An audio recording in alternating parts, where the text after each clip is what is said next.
Hello, good evening everyone. उम्मीद करता हूँ सभी लोग अच्छे होंगे और अच्छा कर रहे होंगे। और अच्छा कुछ नहीं हो रहा होगा तो अच्छा होएगा अब, है ना। अगर हम रेगुलर क्लासेस करेंगे और जो चीज़ें बोली जा रही हैं उनको अच्छे से सुनेंगे तो मेरी गारंटी है कि आप जिस जगह भी कोचिंग कर रहे हो ना, जिस भी जगह कोचिंग कर रहे हो और कोई भी मटेरियल हो, जो भी सॉल्व कर रहे हो, एक एक क्वेश्चन में आपको सोचना आ जाएगा। ठीक है, तो सोचना सीखेंगे हम लोग, कॉन्सेप्ट सीखेंगे, कॉन्सेप्ट अप्लाई कैसे करने हैं उस पर बात करेंगे। ठीक है, तो आज हम स्टार्ट करेंगे एनएलएम, और एनएलएम में भी कंस्टेंट मोशन, एनएलएम में भी कंस्टेंट मोशन। नेक्स्ट क्लास में हम लोग सारे फोर्सेस के बारे में बात करेंगे। ठीक है, तो आज हम जो टॉपिक करने वाले हैं cover, string constant, string constant, दूसरा वेज कंस्टेंट, वेज कंस्टेंट या फिर इसे हम नॉर्मल कंस्टेंट भी बोलते हैं, नॉर्मल कंस्टेंट। ठीक है, मानस चौबे। अच्छा, 2 मिनट हम बात कर लेते हैं, उसके बाद स्टार्ट करते हैं, है ना। क्या क्या डाउट हैं आपके, क्या क्या पूछना चाहते हो आप बताइए। Aditya Pandey, good evening everyone. Manas ने बोला क्या सर बिना बेसिक मैथ्स पढ़े एनएलएम समझ आएगा। यार, तो अभी तक अगर आपने बेसिक मैथ्स नहीं पढ़ा है, क्योंकि सेशन स्टार्ट हुए काफ़ी टाइम हो चुका है, तो बेसिक मैथ्स तो थोड़ा तो आना चाहिए। क्योंकि बेसिक मैथ्स नहीं आएगा तो ऑब्वियसली हमें दिक्कत होगी, क्योंकि हमें बेसिक टर्म्स का मतलब ही नहीं पता होगा। थोड़ी काइनेमेटिक्स भी आनी चाहिए, है ना, तो दिक्कत तो होगी, डेफिनेटली दिक्कत होगी। और कोई किसी को कोई डाउट, कोई बात करनी है, नॉर्मल जो भी जनरल बात करनी हो, फिर मैं पढ़ाई स्टार्ट कर दूंगा, फिर इतना रिप्लाई नहीं कर पाऊंगा। Sir I am from Inception batch, first line what you said I was waiting to learn from long time। क्या सर, एनएलएम पूरा स्टार्ट लो वॉइस से। यार मैं ना अभी 3:30 बजे से लेकर अभी लगातार क्लासेस ले, उसके बाद यूट्यूब पर आया हूँ, तो थोड़ी आवाज भी मेरी थोड़ी डाउन हो गई है। एनएलएम, एनएलएम एक बार 2 मिनट मैं चेक भी कराता हूँ। अभी ठीक आ रही है आवाज क्या, एक बार चेक कीजिएगा। अभी ठीक है आवाज, मैं अपना वॉल्यूम बढ़ा देता हूँ। अभी ठीक है। एनएलएम पूरा पढ़ाया जाएगा, एनएलएम पूरा पढ़ाया जाएगा, जिसमें हम 12th भी पूरा रिवाइज होगा। सर रिवीजन के लिए यहाँ कर सकते हैं, सर 12th रिवीजन के लिए यस कर सकते हैं अपन, शांतनु। यहाँ 12th रिवाइज करेंगे अपन। मैं अभी तो जैसे हमने सोचा है कि 11th के कुछ टॉपिक्स कवर कराएंगे, और फिर अगर मौका मिला तो 12th का भी पहले क्लास स्टार्ट कर देंगे। ठीक है, और उसमें ये कंफर्म है हम 11th के भी सारे टॉपिक कवर करेंगे और 12th के भी सारे टॉपिक कवर करेंगे।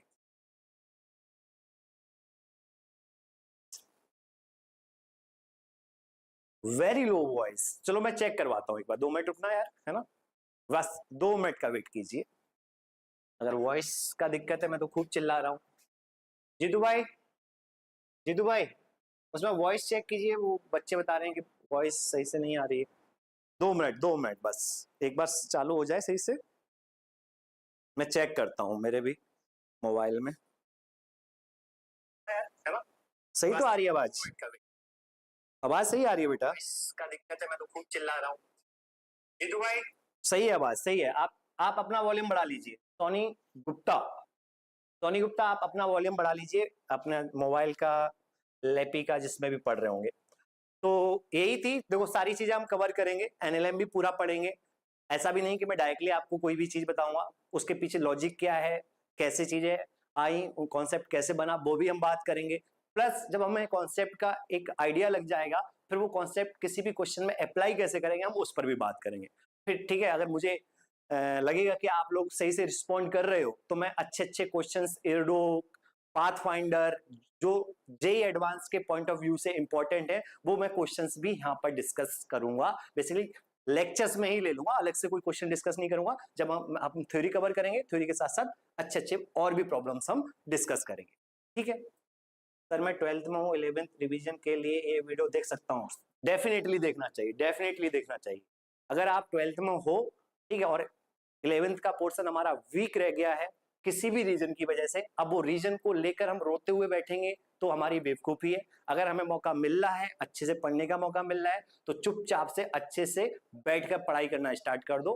ठीक है, उस चक्कर में एक तो जो भी आपके 11th के कॉन्सेप्ट्स वीक रह गए होंगे वो सही हो जाएंगे, दूसरी चीज रिवीजन भी हो जाएगा। ठीक है, अलग से हमें रिवीजन करने की जरूरत नहीं मिलेगी। ठीक है, एक बच्चा बोल रहा है ग्राफ में प्रॉब्लम है, तो ग्राफ से रिलेटेड जो भी प्रॉब्लम यहाँ पर आएगी वो प्रॉब्लम रिजॉल्व हो जाएगी। ठीक है, तो अभी स्टार्ट करते हैं क्लास, ज्यादा टाइम वेस्ट ना करते हुए, क्योंकि यहाँ पर पहले ही हमने एनएमएस सर ने बोल दिया है ओपी क्लासेस है, ओनली पढ़ाई वाली क्लासेस है। तो हम पहले स्टार्ट करेंगे बेटा string constant. String constant, constant का मतलब होता है मजबूरी, स्ट्रिंग का मतलब होता है मजबूरी। अब स्ट्रिंग जो हम यहाँ पर लेते हैं बेटा, स्ट्रिंग जो आइडियल स्ट्रिंग लेते हैं, आइडियल स्ट्रिंग लेते हैं, इस आइडियल स्ट्रिंग की दो चीजें होती हैं क्या, एक तो मासलेस होती है, मासलेस होती है, और दूसरी चीज होती है इनएक्सटेंसिबल। इनएक्सटेंसिबल, इनएक्सटेंसिबल, इनएक्सटेंसिबल का मतलब है length of the string remains constant, length of the string remains constant. तो जब भी एनएमएस सर बेटा क्लास ले रहे हैं ना, तो टेंशन मत लो, जो एनएमएस सर पढ़ाएंगे वही चीज हम भी पढ़ाने वाले हैं। और अगर सिर्फ एनएमएस सर से ही पढ़ना है तो आप लोगों को पता है आईजेक का ओनली फिजिक्स के लिए एनएमएस सर का कोर्स लॉन्च हो रखा है 11th 12th और ड्रॉपर के लिए, तो आप लोग वो कोर्स ज्वाइन कर सकते हैं। उसमें भी मैं और एनएमएस सर दोनों ही पढ़ाते हैं, एनएमएस सर थ्योरी पढ़ाते हैं और ट्यूटोरियल्स मैं लेता हूँ। और जो हमारे पुराने बच्चे हैं उनसे पूछना, क्योंकि आज की डेट में काफी सारे बच्चे हमारे साथ जुड़ चुके हैं, उनसे एक बार पूछना कि लेक्चर्स प्लस ट्यूटोरियल्स का कॉम्बिनेशन उनके लिए कितना बेनिफिशियल हो रहा है, कितना बेनिफिट मिल रहे हैं उनको, उससे पूछना। क्योंकि एनएमएस सर ने सारे कॉन्सेप्ट बता दिए, ठीक है, उसके बाद उस पर जितने क्वेश्चंस बन सकते हैं, जितने मैं सॉल्व करा सकता हूँ 1.5 घंटे क्लास में, वो ट्यूटोरियल क्लास में मैं कराता हूँ। तो अगर लिटरली उन्हीं से पढ़ने आए हो तो आप हमारा कोर्स ज्वाइन कर लीजिए। न्यूटन्स लॉ पढ़ाएंगे, लेकिन कंस्टेंट मोशन में हमें न्यूटन्स लॉ का कोई मतलब नहीं है, कहीं पर भी न्यूटन्स के लॉ का यूज नहीं होगा। कंस्टेंट मोशन सिर्फ और सिर्फ काइनेमेटिक्स है, कंस्टेंट मोशन सिर्फ और सिर्फ काइनेमेटिक्स है। लोगों ने पता नहीं क्यों इसमें 50 कॉन्सेप्ट बता दिए हैं, वर्चुअल वर्क मेथड पढ़ा देते हैं, पॉइंट मेथड पढ़ा देते हैं, वो है एक ही चीज है ना। तो यहाँ पर कंस्टेंट मोशन अगर आज सही से सुनोगे तो तुम समझ में आएगा, वो सिर्फ और सिर्फ बेटा काइनेमेटिक्स है, सिर्फ और सिर्फ बेटा काइनेमेटिक्स है, ये चीज समझिए। थैंक यू भाई। तो मासलेस इनएक्सटेंसिबल स्ट्रिंग यहां तक बात कर रहे थे। इनएक्सटेंसिबल स्ट्रिंग का मतलब है लेंथ क्या रहेगी, कांस्टेंट रहेगी। अब हमने मान लो कोई चीज ली, दूसरी इंपॉर्टेंट बात, सेकंड इंपॉर्टेंट चीज, इंपॉर्टेंट बात जो हमें याद रखनी है, मैं ऐसे लिखाऊंगा, हमें क्वेश्चन से मतलब है। सेकंड इंपॉर्टेंट बात, वेलोसिटी जो होती है, वेलोसिटी जो होती है, एनएमएस सर का एग्जैक्टली लाइन बोल रहा हूं, वेलोसिटी जो होती है वो चीजों की होती है, वेलोसिटी जो होती है वो चीजों की होती है, चीजों की समझे, ऑब्जेक्ट्स की, चीजों की होती है। इसका मतलब क्या है सर, चीजों की होती है मींस कभी भी वेलोसिटी हम स्ट्रिंग की नहीं मानेंगे, स्ट्रिंग के किसी पॉइंट की नहीं मानेंगे, हम वेलोसिटी जो लेंगे वो हमेशा ऑब्जेक्ट्स की लेंगे, हमेशा किसकी लेंगे, ऑब्जेक्ट्स की लेंगे। इस लाइन को पहले अपने माइंड में बैठाइए, उसके बाद मैं आगे स्टार्ट करूंगा। सर 50% डिस्काउंट फिर से लगा दीजिए, बाई करना था, उस टाइम पैसा नहीं थे। अच्छा, वो जो कांटेक्ट नंबर दिया है उस पर अपनी डिटेल्स बता देना और मेरा नाम ले देना, 50% फिर से डिस्काउंट हो जाएगा, टेंशन मत लो। बस तुम लोग पढ़ना चाहते हो, पढ़ने आ जाओ, इससे ज्यादा हमें कुछ नहीं चाहिए। हमारा खर्चा 50% में भी अगर चलेगा तो चल जाएगा, नहीं तो हम मैनेज कर लेंगे। बट तुम पढ़ना चाहते हो तो डेफिनेटली ज्वाइन करो, और जो डिस्काउंट ऑफर था चला भी गया होगा तो वो वापस से मिल जाएगा। ठीक है, बहुत बढ़िया। तो वेलोसिटी जो होती है वो चीजों की होती है, मतलब ऑब्जेक्ट्स की होती है, जो भी ऑब्जेक्ट्स होंगे एक्चुअल में, जैसे लाइक ब्लॉक है ना, ब्लॉक्स ही हम ज्यादातर लेते हैं, या फिर पुली वगैरह होगी, ये सब चीजों के बारे में हम बात करेंगे। अब कुछ काइनेमेटिक्स का पोर्शन मैं आप लोगों को एक्सप्लेन कर देता हूं कि मान लो मेरे पास एक पॉइंट P1 था, एक पॉइंट P2 था, समझने की कोशिश करना। और P1 पॉइंट अगर V1 स्पीड से भाग रहा था and P2 point V2 speed से भाग रहा था, और इनके बीच का सेपरेशन इस इंस्टेंट पर L था, इस इंस्टेंट पर L था। और अगर d of L upon dt में लिखूं तो ये है क्या, the rate of change of separation between P1 and P2, the rate of change of separation between P1 and P2। तो इस सेपरेशन को चेंज करने के लिए, इस सेपरेशन को चेंज करने के लिए क्या इन्हीं दो पॉइंट्स की वेलोसिटी हैं जो along the line joining of P1 P2 होंगी?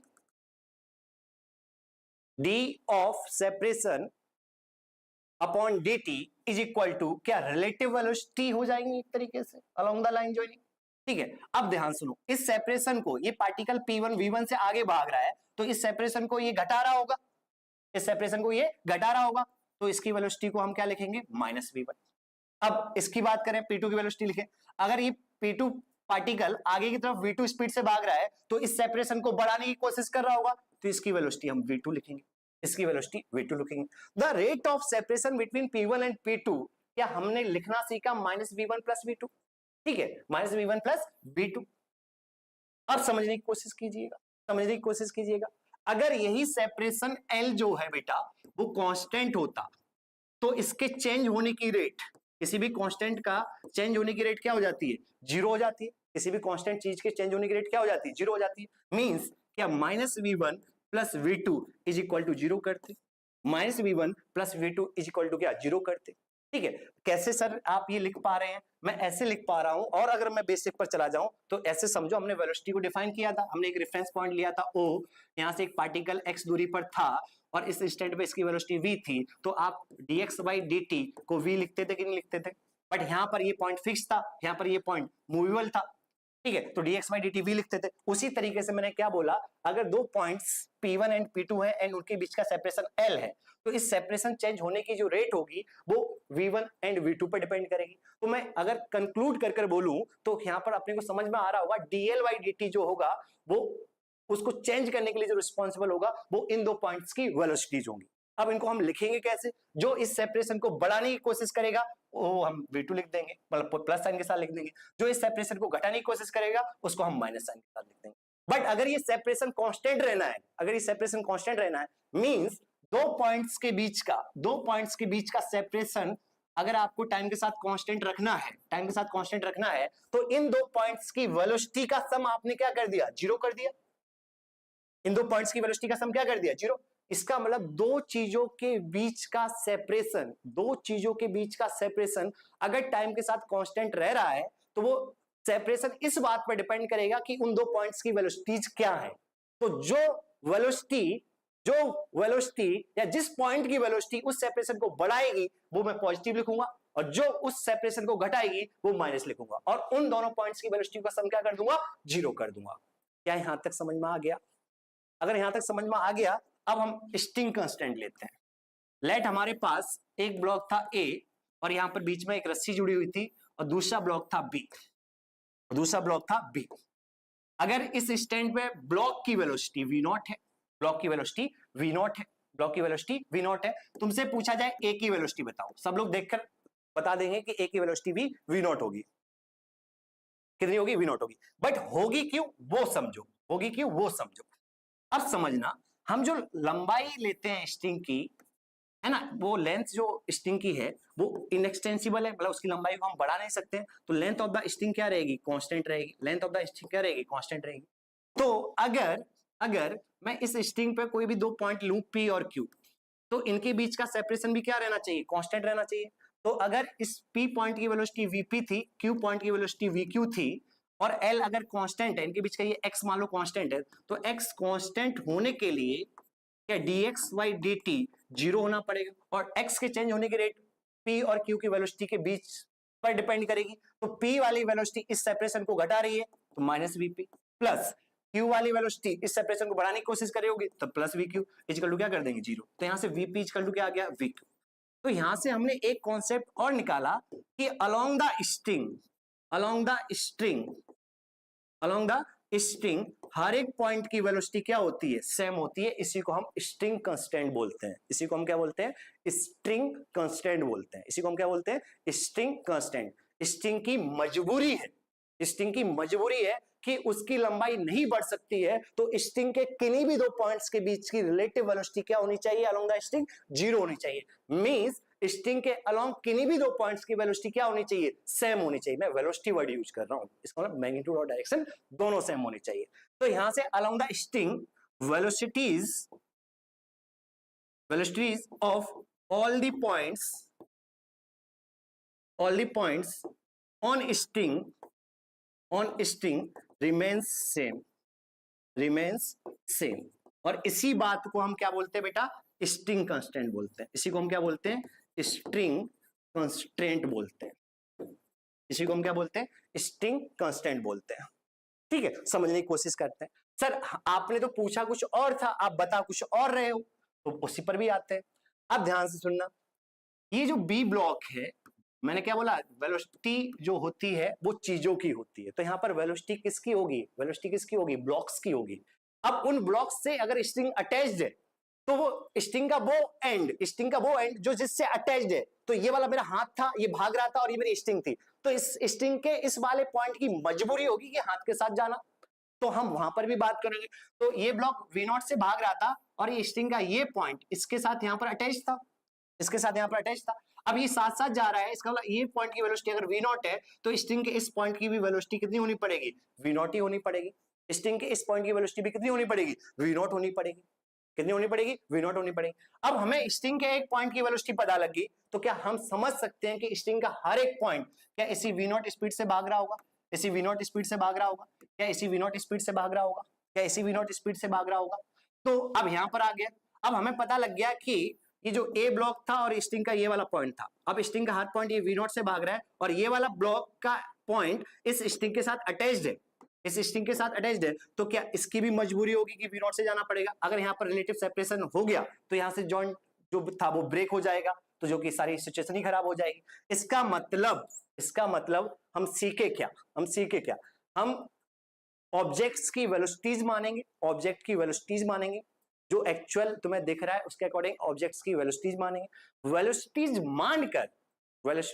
मानकर ठीक है, हम स्ट्रिंग के उन पॉइंट्स की वेलोसिटी की खोजने की कोशिश करेंगे जहां पर वो अटैच्ड है, जैसे मान लो इस पॉइंट की वेलोसिटी V0 थी, तो स्ट्रिंग के इस पॉइंट की वेलोसिटी भी अलोंग द ऑब्जेक्ट होनी पड़ेगी। ना कि हम स्ट्रिंग की वेलोसिटी डिसाइड करेंगे, स्ट्रिंग की वेलोसिटी पहले पता कर ली फिर हम ब्लॉक की डिसाइड कर रहे हैं, नहीं, वेलोसिटी हमेशा ऑब्जेक्ट्स की होती है। अब इस ऑब्जेक्ट से ये ब्लॉक अटैच था तो इसकी मजबूरी थी इसके साथ जाना, और इसी को हम क्या बोलते हैं, स्ट्रिंग कांस्टेंट बोलते हैं। ये स्ट्रिंग की मजबूरी है कि स्ट्रिंग पर हर एक पॉइंट की वेलोसिटी अलोंग द स्ट्रिंग क्या होनी पड़ती है, सेम होनी पड़ती है, अलोंग द स्ट्रिंग क्या होनी पड़ती है, सेम होनी पड़ती है। अब इसी को हम स्ट्रिंग कांस्टेंट बोलते हैं। अब कांस्टेंट पर ही एक पहला एक क्वेश्चन हम करने की कोशिश करेंगे।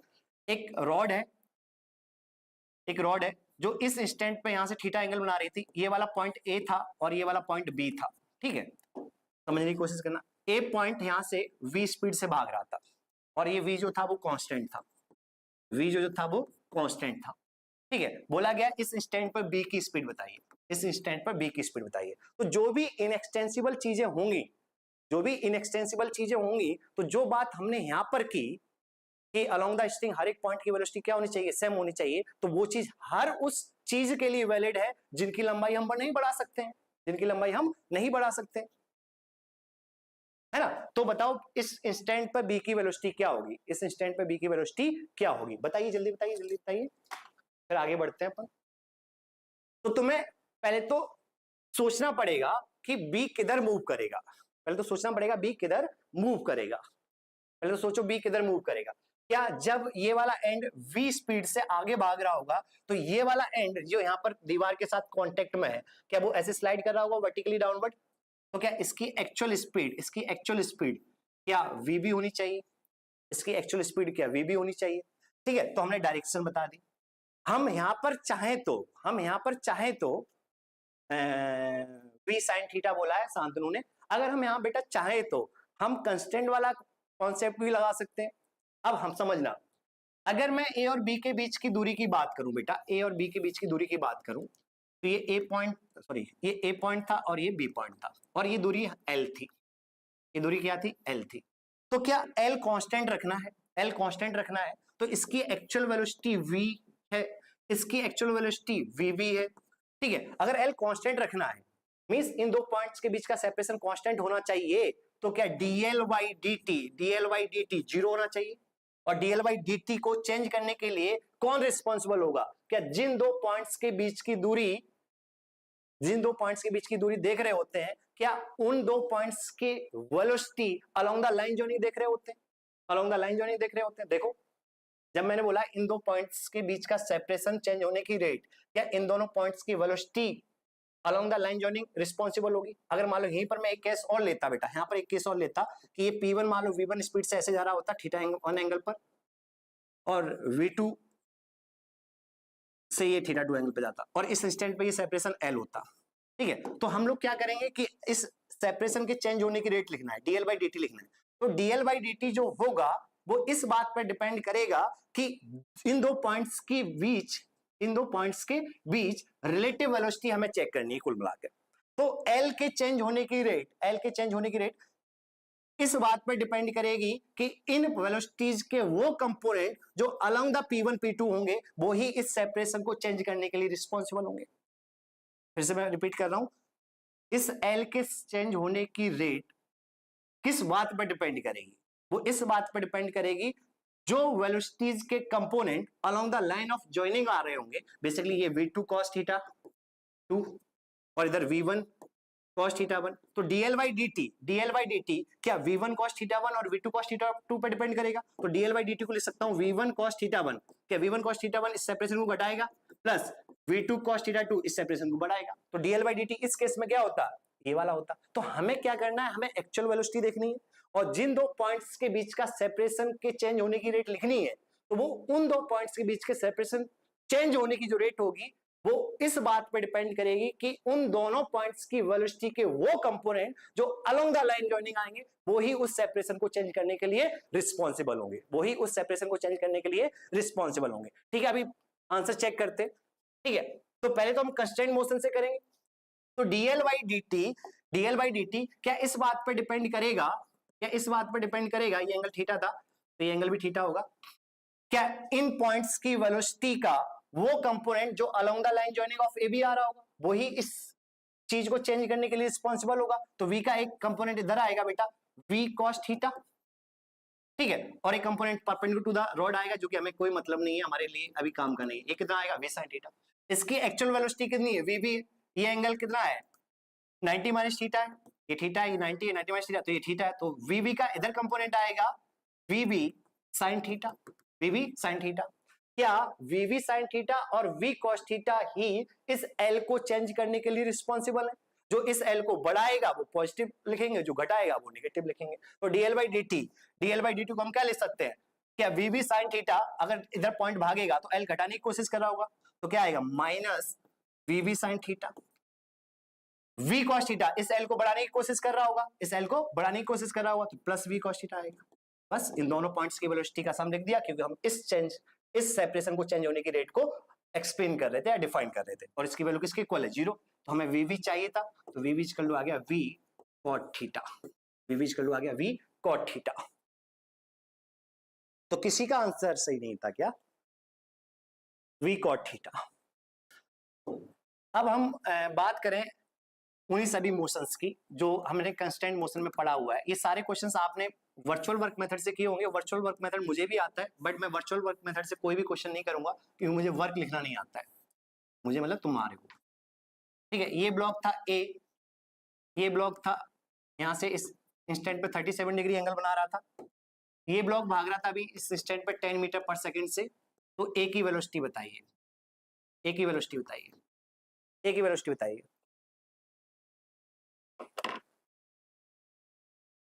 VB equal to V cos theta.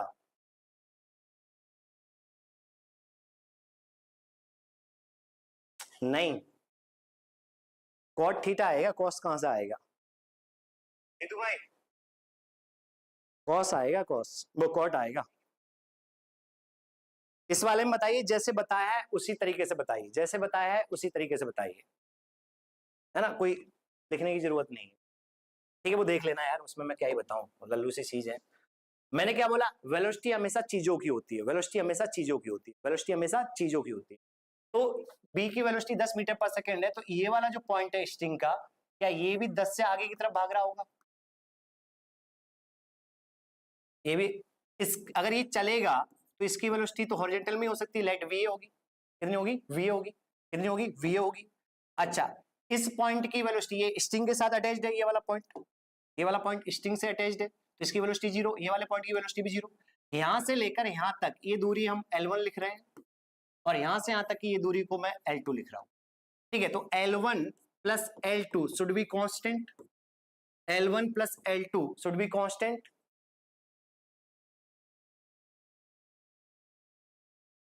क्या समझ में आ रहा है? क्या L1 plus L2 equal to constant? समझना, दोनों तरफ t के रिस्पेक्ट में डिफरेंशिएट कर दो, तो L1 dot plus L2 dot और कांस्टेंट का डिफरेंशिएशन क्या हो जाएगा? 0। तो dl1 बाई dt मैं बाद में बता भी दूंगा, इसका डायरेक्टली ट्रिक भी बता दूंगा, बट अभी जब तक हम प्रॉपर प्रैक्टिस नहीं कर लेते एक्चुअल कॉन्सेप्ट की, तब तक हम कोई नई दूसरी बात नहीं करेंगे। क्या dl1 बाई dt, ये L1 डॉट का मतलब क्या है? dl1 बाई dt, और ये क्या है बेटा? dl2 by dt। समझने की कोशिश कीजिएगा। क्या L1 के चेंज होने की रेट क्या इन दो पॉइंट्स की वेलोसिटी पर डिपेंड करेगा, और L2 के चेंज होने की रेट इन दो पॉइंट्स की वेलोसिटी पर डिपेंड करेगा? L1 के चेंज होने की रेट, ठीक है, इन दो पॉइंट्स की वेलोसिटी पर ही तो डिपेंड करेगा L1 के चेंज होने की रेट, और L2 के चेंज होने की रेट इन दो पॉइंट्स की वेलोसिटी पर डिपेंड करेगा। अब लिखना स्टार्ट करते हैं, लिखना सिखा दिया है।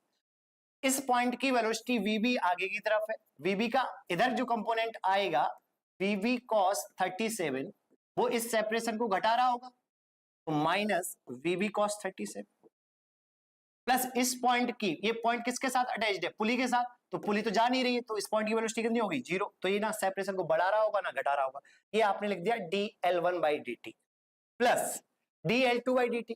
ये वाले पॉइंट और ये पॉइंट के बीच की दूरी, ये चेंज होने की रेट इन दो पॉइंट्स की वेलोसिटी पर डिपेंड करेगी। अब ये वाला पॉइंट इस सेपरेशन को ना बढ़ा रहा है ना घटा रहा है, तो इसकी वेलोसिटी 0 होगी। ये वाला पॉइंट 10 मीटर पर सेकंड से आगे की तरफ भाग रहा है, तो इस सेपरेशन को बढ़ाने की कोशिश कर रहा होगा, तो इसकी वेलोसिटी +10 हो जाएगी, इज इक्वल टू क्या कर देंगे? 0 कर देंगे। तो यहां से VB की वैल्यू आ जाएगी बेटा 10 अपॉन cos 37। तो 10 अपॉन cos 37 कैलकुलेशन करते रहना, मतलब 50/4 25/2।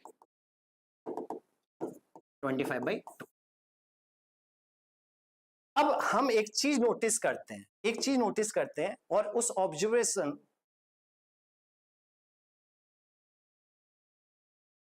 यथार्थ वर्मा दोस्तों कसम से बताऊं, ये है यूट्यूब पर सेम वही कंटेंट मिल रहा है जो सर बैच में दे रहे हैं, फ्रॉम इंसेप्शन बैच। अच्छा, जो बच्चे हमारे एनएमएस सर का ही कोर्स लेना चाहते थे, हमारे प्रिय बच्चे यूट्यूब पर आ चुके हैं, उनसे आप लोग बात कर सकते हो। जो भी नए बच्चे हैं जो आईजैक के बारे में नहीं जानते कि आईजैक में जो ऑनलाइन फिजिक्स का कोर्स चल रहा है उसमें कैसे क्या चीजें चल रही हैं, वो बच्चे ज्यादा अच्छे से बता सकेंगे जो बच्चे हमारे यहाँ पढ़ रहे हैं। और विश्वास कीजिए, उन बच्चों की मैंने शक्ल भी नहीं देखी है, उन्होंने मेरी तो देखी होगी क्योंकि भाई कैमरे के सामने पढ़ रहे होते हैं, वो आपको अच्छा फीडबैक देंगे कि क्लासेस एक्चुअल में चल कैसे रही है।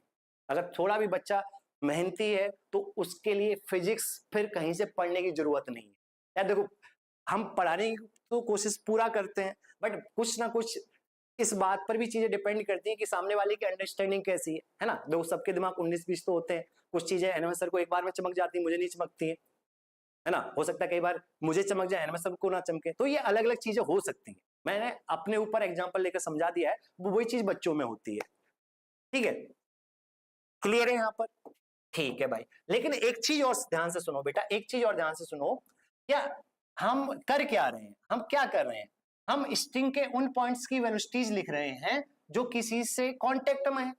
हम कर क्या रहे हैं? ये वाला पॉइंट ए से अटैच था, ये वाला पॉइंट पी से पुलिस से अटैच था, ये वाला पॉइंट भी पुलिस से अटैच था, और ये पॉइंट ब्लॉक बी से अटैच था, ब्लॉक बी से अटैच था। हम प्रॉपर इसी तरीके से क्वेश्चंस करेंगे। मैं इसमें एक ऑब्जर्वेशन भी आपको बता रहा हूं, ये ऑब्जर्वेशन समझिएगा कि आपने किया क्या, कि length of the string L1 dot plus L2 dot equal to 0 होना चाहिए। तो आपने कहा इस लंबाई को चेंज करने के लिए, इस लंबाई को चेंज करने के लिए स्ट्रिंग के इन्हीं पॉइंट्स की वेलोसिटी रिस्पॉन्सिबल होगी, और इस लंबाई को चेंज करने के लिए स्ट्रिंग के इन्हीं पॉइंट्स की वेलोसिटीज रिस्पॉन्सिबल होगी। अब हमने क्या करा, क्या इन्हीं पॉइंट की वेलोसिटीज का सम किया और 0 कर दिया। इन्हीं पॉइंट्स की वेलोसिटीज का सम किया और क्या कर दिया? 0 कर दिया। तो उसको समझो। तो इन पॉइंट्स की वेलोसिटी हमें पता कैसे लगेगी? इन पॉइंट्स की वेलोसिटी हमें पता क्या लगेगी? तो ये पॉइंट्स जिनके साथ अटैच्ड है, जिनके साथ मतलब ब्लॉक के साथ या पुली के साथ, जिसके साथ अटैच्ड है, और मैंने पहले ही बता दिया कि वेलोसिटीज या एक्सेलरेशन जो होते हैं वो चीजों के होते हैं। तो स्ट्रिंग के वो पॉइंट्स जो किसी से अटैच्ड है, लाइक ब्लॉक, पुली, जिनसे भी अटैच्ड है, तो उन स्ट्रिंग्स के उन पॉइंट्स की वेलोसिटी वही होगी जिससे वो अटैच्ड है।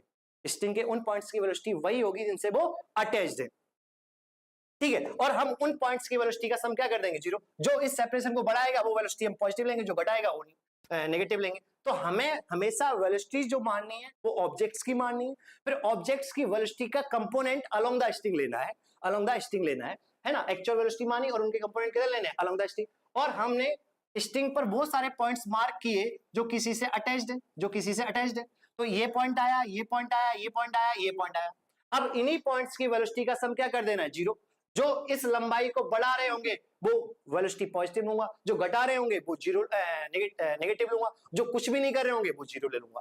तो अगर हम इस तरीके से क्वेश्चन को सॉल्व करना चाहते हैं, जो आपने कहीं और सकता है कॉन्सेप्ट सीखा हो ये वाला, कि हम स्ट्रिंग पर जाएं, अलोंग द स्ट्रिंग जाएं और वो सारे पॉइंट्स मार्क कर लें जो किसी चीज से अटैच्ड है, जो किसी चीज से अटैच्ड है, जो किसी चीज से अटैच्ड है, ठीक है। तो मुझे स्ट्रिंग के एक एंड से स्टार्ट हुआ, एक पॉइंट ये मिला, एक पॉइंट ये मिला, ये क्योंकि ये ब्लॉक से अटैच्ड है, ये भी पुलिस से अटैच्ड है, ये भी पुलिस से अटैच्ड है और ये भी ब्लॉक से अटैच्ड है। अब एक्चुअल वेलोसिटी मानो, तो पुली की वेलोसिटी एक्चुअल कितनी है, जीरो। तो एक्चुअल वेलोसिटी के along the string component zero zero आएंगे। इसकी वेलोसिटी मानो, इसकी कितनी है, वीबी, और ये एंगल मान लो कितना था, थीटा। तो एक्चुअल वेलोसिटी का अलोंग द स्ट्रिंग कंपोनेंट कितना था, वीबी कॉस थीटा, ठीक है। इसकी वेलोसिटी कितनी थी मान लो, वी। तो इस पॉइंट के स्ट्रिंग के इस पॉइंट की वेलोसिटी भी कितनी होगी, वी, क्योंकि हमें एक्चुअल वेलोसिटी का कंपोनेंट अलोंग द स्ट्रिंग लेना होता है। हाँ, हमेशा along the string velocity same होगी, यही तो कांस्टेंट है, यही तो कांस्टेंट है, यहीं से तो शुरुआत की थी, क्योंकि हमें लंबाई ऑफ द स्ट्रिंग हमारे लिए कांस्टेंट है, लंबाई ऑफ द स्ट्रिंग कांस्टेंट है। यहाँ पर मैंने दो स्ट्रिंग पे पॉइंट लिए, ठीक है, तो दो स्ट्रिंग के बीच का सेपरेशन x लिया, जो कि हमें कांस्टेंट रखना पड़ेगा, क्योंकि हम इन एक्सटेंसिबल स्ट्रिंग लेते हैं, मींस लंबाई हम उसकी बढ़ा ही नहीं सकते हैं। मींस स्ट्रिंग पे दो पॉइंट पकड़े, उनके बीच का सेपरेशन कांस्टेंट है, तो उसके चेंज होने की रेट जीरो होनी चाहिए। तो मैंने देखा यहाँ से रिलेशन आया, वी पीच कर लू वी पीच कर लू वी क्यू, इसका मतलब स्ट्रिंग पे जो पॉइंट्स थे उनकी वेलोसिटी क्या आ गई, सेम आ गई, उनकी वेलोसिटी क्या आ गई, सेम आ गई। अब आगे समझिएगा जो मैं बात कर रहा था, मैंने कहा अलोंग द स्ट्रिंग जाओ और वो सारे पॉइंट स्ट्रिंग पर मार्क करो, स्ट्रिंग पर वो पॉइंट मार्क करो जो किसी से अटैच्ड है। जैसे ये वाला पॉइंट ब्लॉक से अटैच था, ये वाला पॉइंट पुलिस से अटैच था, ये वाला पॉइंट पुलिस से अटैच था, ये वाला पॉइंट ए वाले ब्लॉक से अटैच था। अब चीजों की एक्चुअल वेलोसिटी मानो, चीजों की एक्चुअल वेलोसिटी मानो, और एक्चुअल वेलोसिटीज के कंपोनेंट किधर करो, along the string. Actual velocity के कंपोनेंट किधर करो, अलोंग द स्ट्रिंग। तो वीबी का इधर कंपोनेंट बेटा कितना आया, वीबी कॉस थीटा। ये पुलिस से अटैच था, पुलिस फिक्स्ड है, तो इसकी वेलोसिटी जीरो थी, तो इसकी भी वेलोसिटी जीरो होगी, इस पॉइंट की वेलोसिटी जीरो होगी। इसकी ए वाले की वेलोसिटी वी आगे की तरफ थी क्या, पूरी पूरी अलोंग द स्ट्रिंग थी, तो ए स्ट्रिंग का ये वाला पॉइंट क्या वी से भाग रहा होगा। फिर हमने किया क्या था, हमने किया इन्हीं पॉइंट्स की वेलोसिटी का सम जीरो कर दिया।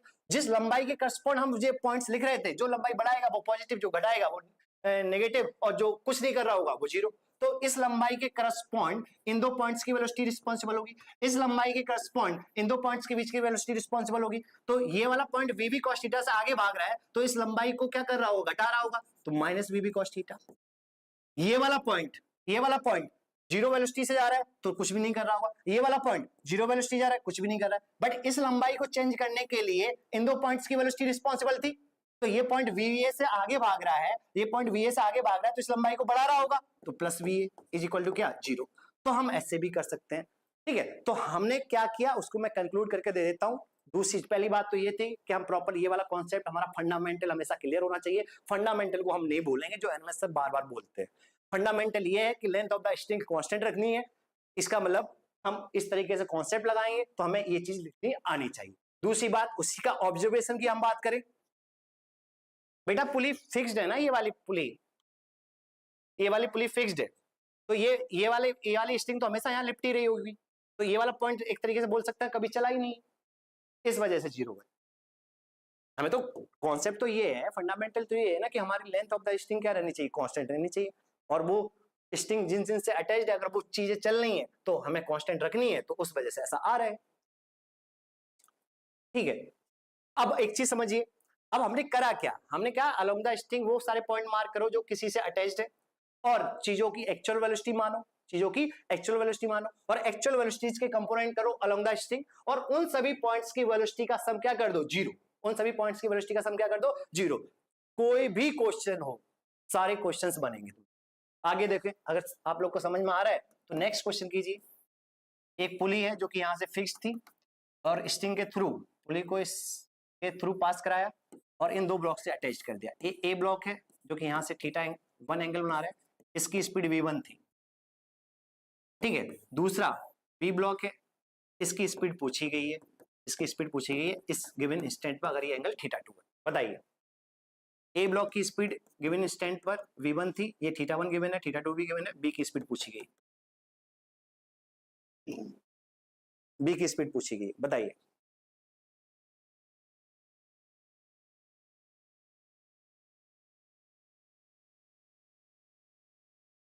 Thank you Vikas, I am also student of Rajat sir Kota in PW. Yes Vikas, Vikas अच्छा बच्चा है। हम दोनों पॉइंट्स हम दोनों तरीके से करेंगे। तो हमें पता है कि स्ट्रिंग कौन है, ये स्ट्रिंग है, ये स्ट्रिंग है, यहां से यहां तक पूरी स्ट्रिंग है, ये रेड वाली ये स्ट्रिंग है। और जैसा भी कुछ भी मोशन होगा, इतना पोर्शन तो हमेशा लिपटा रहेगा, इतना पोर्शन तो हमेशा पुलिस से लिपटा रहेगा। लंबाई चेंज होने का खतरा यहां से यहां तक का है और यहां से यहां तक का है। तो ये लंबाई आपकी कितनी है, लेट L1 है, और ये लंबाई आपकी मान लो कितनी है, लंबाई L2 है। अब हमें पता है due to string constant L1 dot plus L2 dot, sorry L1 plus L2 क्या होना चाहिए, कांस्टेंट होना चाहिए। दोनों तरफ टाइम के रिस्पेक्ट में डिफरेंशिएट कर दो, तो dl1 by dt plus dl2 by dt is equal to क्या होना चाहिए, 0 होना चाहिए। कांस्टेंट का डिफरेंशिएशन क्या हो जाएगा, 0 हो जाएगा, ठीक है। नेक्स्ट dl1 बाई dt, इस लंबाई के चेंज होने की रेट, इनका नाम कट कर देता हूं मैं, इसका नाम है P, इसका नाम है Q, इसका नाम है R और इसका नाम है S। L1 चेंज होने की रेट P और Q की वेलोसिटी पर डिपेंड करेगा, P और Q की वेलोसिटी पर डिपेंड करेगा। अब ये वाला पॉइंट ब्लॉक V1 से भाग रहा था, तो V1 का अलोंग द स्ट्रिंग कंपोनेंट आएगा V1 cos थीटा 1, जो इस लंबाई को चेंज करने के लिए रिस्पॉन्सिबल होगा। बट ये वाला जो पॉइंट है, पुली फिक्स्ड है, तो इस पुली का वेलोसिटी 0 है, तो इस पॉइंट की भी वेलोसिटी 0 होगी, इस आर्क की भी वेलोसिटी 0 होगी। फिर हमें करना क्या होता है, एक्चुअल वेलोसिटीज माननी होती है, एक्चुअल वेलोसिटी का कंपोनेंट लेना होता है अलोंग द स्ट्रिंग। तो बेटा इसकी वेलोसिटी आपने vb मानी, क्योंकि एक्चुअल वेलोसिटी तो चीजों की होती है, तो इसकी वेलोसिटी vb, vb का इधर component along the string, vb का इधर कंपोनेंट अलोंग द स्ट्रिंग, तो ये थीटा 2 है, तो ये भी थीटा 2 होगा, ये कितना हो जाएगा, vb cos थीटा 2 हो जाएगा, vb cos थीटा 2 हो जाएगा। अब समझना, इस L1 के चेंज होने की रेट P पॉइंट की वेलोसिटी होगी v1 cos थीटा 1, Q की होगी 0, और P और Q की वेलोसिटी ही रिस्पॉन्सिबल थी, तो dl1 बाई dt लिखूंगा, तो v1 cos थीटा 1 इस लंबाई को घटा रहा होगा, तो माइनस v1 cos थीटा 1, ये वाला पॉइंट ना बढ़ा रहा है ना घटा रहा है L1 को, तो ये 0 हो जाएगा, ये dl1 बाई dt हो गया। अब इस लंबाई के चेंज होने की रेट, तो एक्चुअल वेलोसिटी तो ब्लॉक की होती है, क्योंकि ये ब्लॉक आगे भागेगा, तो ये पॉइंट एक तरीके से स्ट्रिंग का vb cos थीटा 2 से, ये वाला S वाला पॉइंट vb cos थीटा 2 से इधर भागता हुआ दिखेगा। तो हमने क्योंकि चीजें चलेंगी, ऑब्जेक्ट चले, ऑब्जेक्ट के चलने की वजह से वो स्ट्रिंग की मजबूरी थी, उसको चलना पड़ा, तो स्ट्रिंग थोड़ी चलेगी। तो हमेशा वेलोसिटी जो हम मानते हैं, जो वेलोसिटी हमेशा मानते हैं, वो सिर्फ और सिर्फ चीजों की मानते हैं, और उन चीजों की वेलोसिटीज के कंपोनेंट अलोंग द स्ट्रिंग लेते हैं, और हम उन लेंथ के करस्पॉन्ड उनके चेंज होने की रेट लिखते हैं, और उस तरीके से कॉन्सेप्ट अप्लाई कर देते हैं। तो vb का इधर कंपोनेंट, vb का इधर कंपोनेंट, अब हमें लिखना है dl2 बाई dt, तो dl2 बाई dt R और S की वेलोसिटी पर डिपेंड करेगा।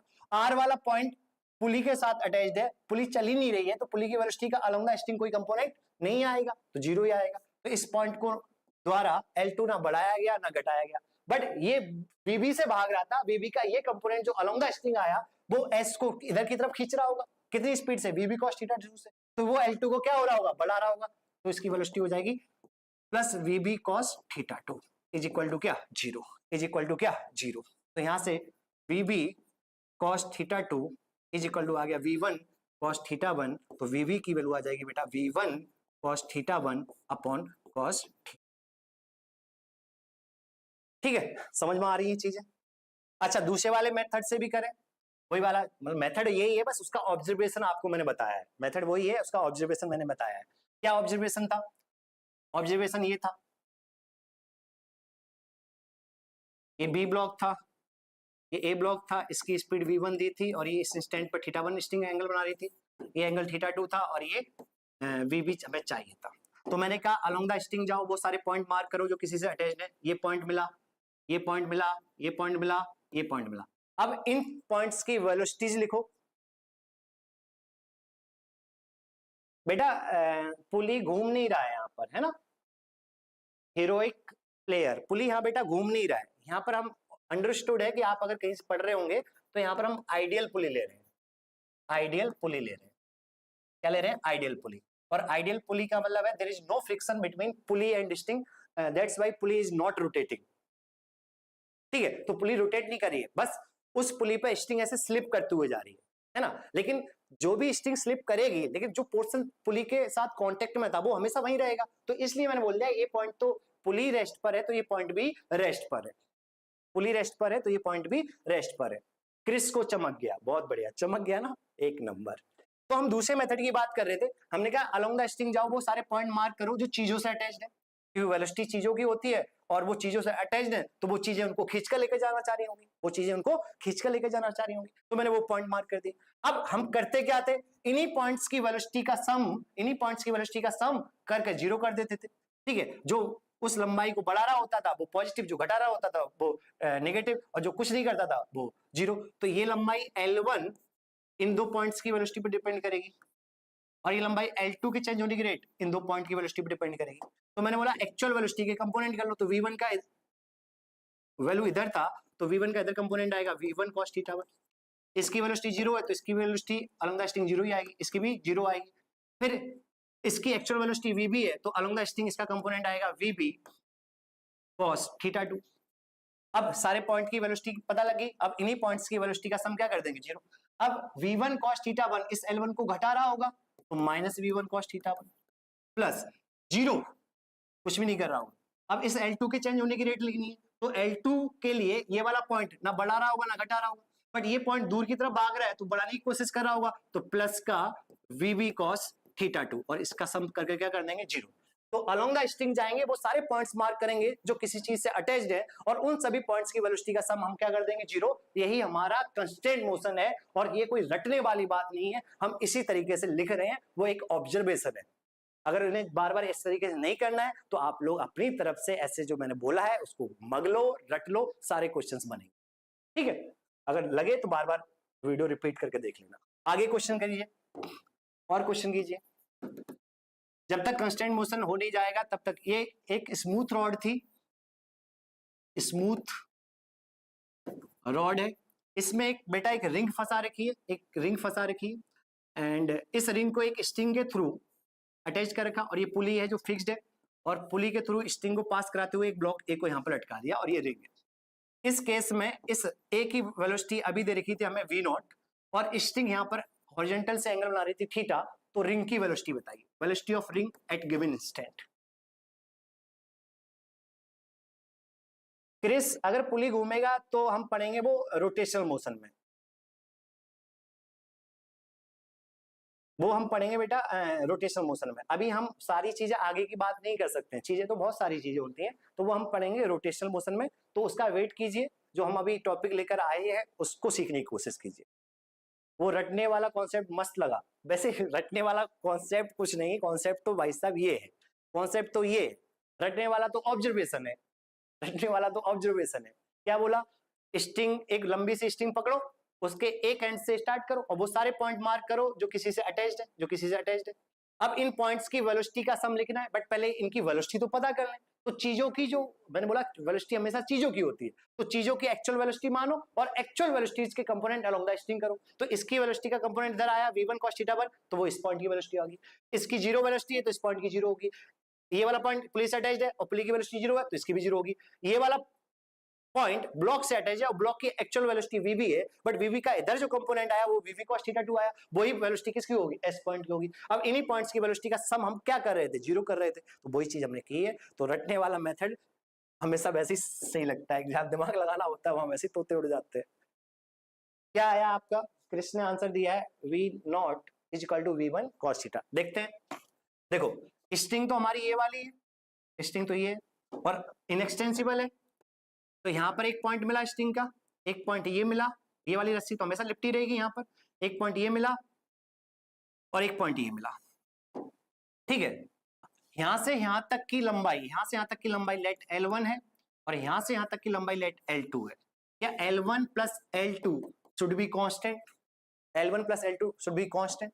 अब एक्चुअल वेलोसिटी मानो तो रिंग अगर चलेगी तो अलोंग द रॉड ही चलेगी, क्योंकि वो रॉड में फंसी हुई है, तो रिंग की वेलोसिटी कितनी हो सकती है, लेट वी आर। तो फिर एक्चुअल वेलोसिटी के कंपोनेंट लो अलोंग द स्ट्रिंग, तो इधर कंपोनेंट कितना आएगा, वी आर कॉस थीटा। इसकी एक्चुअल वेलोसिटी कितनी है, जीरो, तो जीरो का इधर कंपोनेंट कितना आएगा, जीरो, तो इस पॉइंट की वेलोसिटी कितनी होगी, जीरो, इस पॉइंट की वेलोसिटी कितनी होगी, जीरो। ये वाला ब्लॉक वी नॉट से भाग रहा है और स्ट्रिंग ये है, तो यहाँ पर स्ट्रिंग वर्टिकली है, ब्लॉक भी वर्टिकली भाग रहा है, तो क्या हम बोल सकते हैं जो स्पीड ए ब्लॉक की है क्या वही स्पीड स्ट्रिंग के इस पॉइंट की है। तो क्या ये बेटा ये वाला पॉइंट स्ट्रिंग का कितने से भाग रहा होगा, वी नॉट, क्योंकि हमें वेलोसिटी के कंपोनेंट लेने होते हैं अलोंग द स्ट्रिंग, तो यहाँ वी नॉट पूरा का पूरा अलोंग द स्ट्रिंग है, तो कंपोनेंट लेने की जरूरत नहीं है। अब देखो क्या लिखेंगे, दोनों तरफ डिफरेंशिएट कर दो, तो L1 dot plus L2 dot equal to zero, तो dL1 बाई dt, L1 के चेंज होने की रेट इस इन दो पॉइंट्स की वेलोसिटी पर डिपेंड करेगी, L2 के चेंज होने की रेट इन दो पॉइंट्स की वेलोसिटी पर डिपेंड करेगी। अब मैं बार बार बोल चुका हूं, अब ज्यादा नहीं बोलूंगा, ठीक है। तो ये वाला VR cos थीटा इस लंबाई को घटा रहा होगा तो माइनस VR cos थीटा, ये वाला पॉइंट L1 को ना बढ़ा रहा होगा ना घटा रहा होगा तो प्लस जीरो, ये dL1 बाई dt लिख दिया। dL2 बाई dt के लिए इन दो पॉइंट्स की वेलोसिटी लिखनी थी, ये वाला पॉइंट ना बढ़ा रहा है ना घटा रहा है तो जीरो, ये वाला पॉइंट V0 से दूर भाग रहा है तो L2 को बढ़ा रहा होगा तो प्लस V2, मतलब V0, तो यहां से VR जो आया वो आया आपका V0 sec थीटा। तो इस इंस्टेंट पर स्पीड ऑफ द रिंग होगी V0 sec थीटा होगी, V0 sec थीटा होगी। और देख ये एनिमेशन ने लेक्चर में ये वाला क्वेश्चन कराया था, मुझे एग्जैक्टली क्वेश्चन याद नहीं है, बट एक बार शायद ग्रुप पर भेजा था किसी ने, मैं देखता हूँ क्वेश्चन बनाने, मुझे याद नहीं है, मैंने देखा हुआ है थोड़ा बहुत। ये दो रॉड्स हैं, ये रॉड्स हैं, है ना, ये दो रॉड्स हैं, एक यहाँ पर रिंग फंसी हुई है और एक यहाँ पर, यार मैं क्वेश्चन बना तो दूंगा, एक्चुअल डेटा नहीं होगा तो फिर तो दिक्कत हो जाएगी। और ये स्ट्रिंग है, क्वेश्चन बना लेता हूँ पहले, ये स्ट्रिंग है, ये भी फिर से ये रिंग से अटैच होते हुए और ये वाला एंड यहाँ पर बांध दिया, ये फिक्स्ड है, ग्रीन वाली स्ट्रिंग है और ये दो रिंग्स हैं, ये बी वाली रिंग है और ये ए वाली रिंग है, और इस इंस्टेंट पर ये एंगल थीटा है। ए वाली रिंग V0 स्पीड से नीचे की तरफ जा रही थी, तो इस इंस्टेंट पे बी की स्पीड बताओ।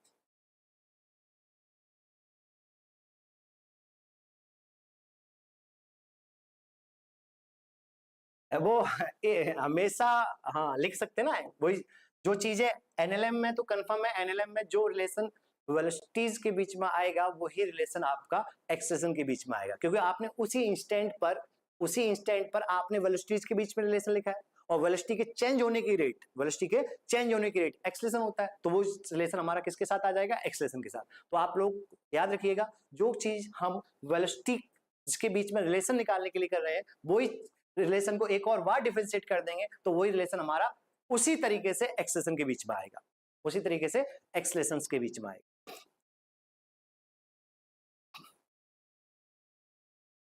जीरो क्यों होगी भाई, अरे ये वाली रस्सी नीचे भाग सकती है तो ये वाली रिंग भी तो उसके साथ चल सकती है ना, जीरो क्यों होगी, क्वेश्चन सही है ना, मुझे क्वेश्चन याद नहीं है एक्चुअली, 9:30 तक है, जीरो क्यों होगा यार, रिंग तो फिक्स्ड नहीं है ना, रिंग इससे बीड है, मान लो बीड फंसा हुआ है रस्सी में, बीड फंसा हुआ है बीड रस्सी में, और रस्सी जो है आपकी वो ग्रीन वाली है, रस्सी जो है वो ग्रीन वाली है, और ये यहाँ पर रिंग है, ये बीड रस्सी में फंसा हुआ है, ये बीड है, ऐसे मान लो, ये भी बीड ही है मान लो, ये रस्सी से अटैच्ड है ये वाला, और ये असिस्टेंट पे V0 स्पीड से जा रहा है। अरे कंस्टेंट मोशन भूल गए क्या बे रटने के चक्कर में, रस्सी ये ग्रीन वाली है, तो ये लंबाई आपकी L1 है और ये लंबाई आपकी L2 है, तो L1 plus L2 equal to constant होना चाहिए, डिफरेंशिएट कर दो, तो L1 dot plus L2 dot equal to क्या होना चाहिए, जीरो होना चाहिए, L1 dot plus L2 dot क्या होना चाहिए, जीरो होना चाहिए।